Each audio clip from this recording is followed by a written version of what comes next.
అధ్యక్ష, మా శ్రీకాకుళం నియోజకవర్గంలో శ్రీకాకుళం పట్టణం భీముల తర్వాత ఇది కూడా ఒక పురాతన అత్యంత ఓల్డ్ మున్సిపాలిటీ అధ్యక్ష. అయితే 14-19 టైంలో దాన్ని కార్పొరేషన్గా చేయడం జరిగింది అధ్యక్ష.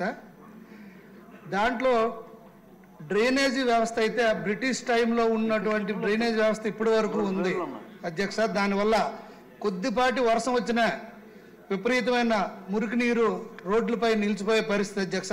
గత 5 సంవత్సరాల్లో తట్టెడి మట్టి కూడా తీయలేదు అధ్యక్ష. గత 5 నెలలుగా మొత్తం పూడికి తీత జరిపాం అధ్యక్ష. అలాగే గత 14 సంవత్సరాలుగా ఎలక్షన్స్ కూడా జరగట్లేదు అధ్యక్ష. కావున దానికి వీలైనంత తొందరగా ఎలక్షన్లు కూడా జరిపించాలని కోరుతూ, అయితే మొన్న ఎలక్షన్ జరపడానికి గత ప్రభుత్వం వార్డులు అన్నీ రెడీ చేశారు, డివిజన్స్ రిజర్వేషన్స్ అడ్డగోలుగా చేశారు అధ్యక్ష. దాన్ని డీలిమిటేషన్ చేసి మళ్ళీ రిజర్వేషన్స్ అన్ని కూడా పునఃపరిశీలించవలసిందిగా గౌరవ మంత్రివర్యులను మీ ద్వారా కోరుతున్నాను అధ్యక్ష. మున్సిపాలిటీ మీద అధ్యక్ష మాట్లాడుతున్నాను. చాలు సార్, కూర్చోండి, టైం తక్కువ ఉంది, అన్ని సమస్యలు వద్దు. ఒకసారి అదితి గజపతి రాజు గారు. ధన్యవాదాలు అధ్యక్ష. నదులు అనుసంధానం ఆంధ్రప్రదేశ్లో ప్లాన్ వేసింది మొత్తం మన ముఖ్యమంత్రి వర్యులు నారా చంద్రబాబు నాయుడు గారు పోయినసారి 3వ ముఖ్యమంత్రి ఉన్నప్పుడు చేసిన ప్లాన్ చేశారు. అయితే మన నియోజకవర్గంలో యూనియన్ మినిస్టర్ గారు, నా తండ్రి అయినటువంటి పూసపాటి అశోక్ గజపతి రాజు గారు నాగావళి నుంచి చంపావతి వరకు నదుల అనుసంధానం అనేది ప్లాన్ చేశారు. అయితే ఇది ఆ రోజుల్లో పని మొదలు పెట్టింది, కానీ గత ప్రభుత్వంలో పూర్తిగా నిర్లక్ష్యం చేసి అది మొత్తం కొలాప్స్ అయిపోయి దాని చుట్టూ అంత తుప్పులు కూడా పెరిగిపోయినాయి. అయితే ఈరోజు మళ్ళీ మన ముఖ్యమంత్రిగా నారా చంద్రబాబు నాయుడు గారు ఉన్నారు. అలాగే మన ఎన్డీఏ ప్రభుత్వంలో మీ ద్వారా ఇది మళ్ళీ మొదలు పెడతారని కోరుకుంటా ఉన్నాను. మీకు ధన్యవాదాలు అధ్యక్ష. గల్లా మాధవ్ గారు.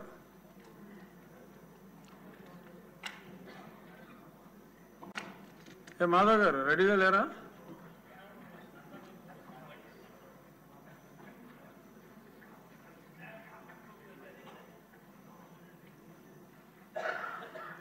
కొంచెం టైం తీసుకోండి, వేరే పేరు చెప్తా. నజీర్ అహ్మద్ గారు. ఈరోజు ముఖ్యంగా గుంటూరు తూర్పు నియోజకవర్గంలో 1952లో స్థాపించినటువంటి బ్రహ్మానందరెడ్డి స్టేడియం గత 15 సంవత్సరాల నుంచి పూర్తిగా నిర్లక్ష్యానికి గురై అన్ని రకాలుగా కూడా ఆ బ్రహ్మానందరెడ్డి స్టేడియం 26 ఎకరాలు ఉన్నది. ఈరోజు దురాక్రమణకు గురై 18 ఎకరాలు మాత్రమే మిగిలింది. ప్రస్తుతం ఇక్కడ అనేక రకాలుగా ఈవెంట్స్ చేసుకోవడానికి బ్యాడ్మింటన్, టెన్నిస్ అటువంటి మంచి సదుపాయాలు ఉన్నా కూడా నిర్లక్ష్యానికి గురై పూర్తిగా ఈరోజు 4000 మంది వాకింగ్ చేసేటువంటి ట్రాక్ మీద ప్రతిరోజు కూడా కుక్కలు స్థైర్య విహారం చేస్తా ఉన్నాయి.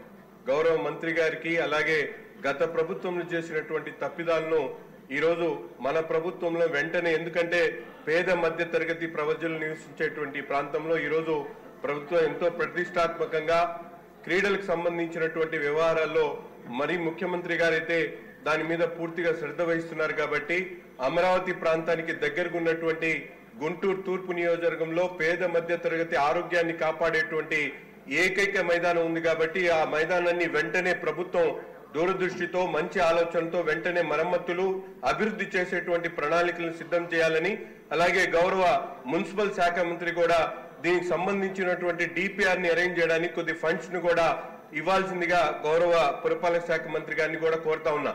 ఎందుకంటే డిపిఆర్ ఒకటి అరేంజ్ చేసిన తర్వాత ఖేలో ఇండియా ద్వారా అనేక రకాలుగా మనకు ఫండ్స్ వచ్చేటువంటి అవకాశాలు ఉన్నాయి. కాబట్టి గౌరవ పురపాలక శాఖ మంత్రి గారు అలాగే క్రీడల శాఖ మంత్రి గారు బ్రహ్మానందరెడ్డి స్టేడియం ఎంతో చరిత్ర కలిగినటువంటి స్టేడియం సార్. ఇక్కడ నుంచి ఇంటర్నేషనల్ గానీ స్టేడియంలో ఇంటర్నేషనల్ క్రీడల్లో పాల్గొన్నటువంటి వాళ్ళు కూడా చాలా మంది ఉన్నారు. అనేక ఈవెంట్స్, ఇంటర్నేషనల్ క్రికెట్ మ్యాచ్ కూడా ఇక్కడ జరిగింది. కానీ దురదృష్టవశాత్తు గత 15 సంవత్సరాల నుంచి స్థానిక శాసనసభ్యులు దానికి ఆలోచన చేయకపోవడం నిర్లక్ష్యం జరిగింది. కాబట్టి ముఖ్యమంత్రి గారు దీని మీద ప్రత్యేక దృష్టి సారించాలి. గౌరవ పురపాలక శాఖ మంత్రి గారు వెంటనే దీన్ని డిపిఆర్ ఏర్పాటు చేసేటువంటి కార్యక్రమాన్ని తీసుకోవాలని చెప్పి ధన్యవాదాలు అధ్యక్ష మీ ద్వారా వైద్య ఆరోగ్య శాఖ మంత్రి గారికి ఒక అభ్యర్థన తీసుకొచ్చాను అధ్యక్ష ఇది కోడైన్ అనే ఒక డ్రగ్ అధ్యక్ష. ఇది యాక్చువల్గా భారతదేశం 2016లోనే బ్యాన్ చేయడం జరిగింది అధ్యక్ష. అయినా కూడా అది చాలా విరివిగా ఈరోజు మా గుంటూరు పశ్చిమ నియోజకవర్గంలో ఒక మూత వేయబడిన కాలేజ్కి పర్యటించినప్పుడు అక్కడ చాలా సీసాలు తాగేసి పడేసి ఉన్నాయి అధ్యక్ష. అంటే ఇది డ్రగ్స్కి ప్రత్యామ్నాయంగా వాడుతున్నారు అధ్యక్ష. ఇది చాలా అడిక్టివ్ అధ్యక్ష. దీనివల్ల తీవ్రమైన శ్వాసకోశ ఇబ్బందులు అదేవిధంగా హార్ట్ అటాక్లు వచ్చే పరిస్థితి ఉంది అధ్యక్ష.